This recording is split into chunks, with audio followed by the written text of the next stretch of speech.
ஐயா, இந்த மலர் மருத்துவத்தை உருவாக்கியது டாக்டர் எட்வர்ட் பேட்ச் அப்படின்ற ஒரு அலோபதி மருத்துவர்.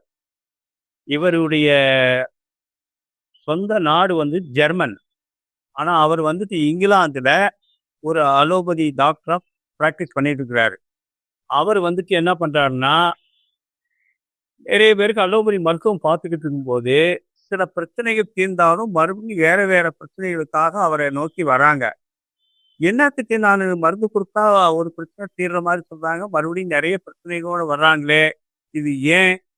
அப்படின்னு சொல்லி யோசிக்கும்போது, இந்த அலோபதி மருத்துவம் தான் வந்து பலவிதமான நோய்களை உருவாக்குது அப்படின்றத அவர் தெரிஞ்சுக்கிட்டு, அவர் என்ன பண்ணாருன்னா, இந்த அலோபதி மருத்துவத்த நான் பண்ண மாட்டேன்.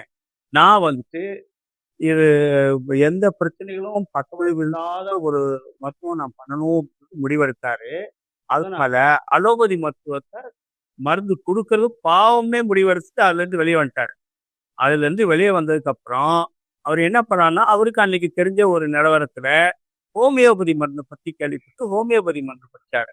ஏன்னா, ஹோமியோபதி மருந்துல வந்துட்டு எந்த விதமான பக்க விளைவும் இல்ல, அப்படின்னு அத படிச்சாரு. அதுல ஆனா அவரு என்ன ஒரு உணர்ந்தாருன்னு சொன்னா, மைண்ட் சிம்ப்டம், பிசிக்கல் சிம்ப்டம்ஸ் எல்லாத்தையும் கார்லேட் பண்ணி கரெக்ட்டான டோசேஜ் குடுத்தா தான், அந்த ஹோமியோபதி மருந்து நல்லா வேலை செய்கின்றது அவருக்கு தெரிஞ்சுக்கிட்டாரு. அதனால இது ஒரு சிக்கலான விஷயமா இருக்குதே! இன்னும் எளிமைப்படுத்தி ஜனங்களுக்கு உதவி செய்யணும் அப்படின்றதுக்காக, அவரு இறைவனுடைய தூண்டுதலின் பேரில் தான் நான் சொல்லுவேன். அவர் இங்கிலாந்து காட்டுக்குள்ள அவர் தனியா ஆராய்ச்சி பண்றாரு. போய் ஒவ்வொரு மலரையும் எடுத்து, அவரே அத ருசிச்சு, அதனுடைய பலன் என்னன்றது அத அனுபவிச்சு, அத வந்துட்டு ஒரு மலர் மருத்துவம் சொல்லிட்டு அவரு உருவாக்கிட்டாரு.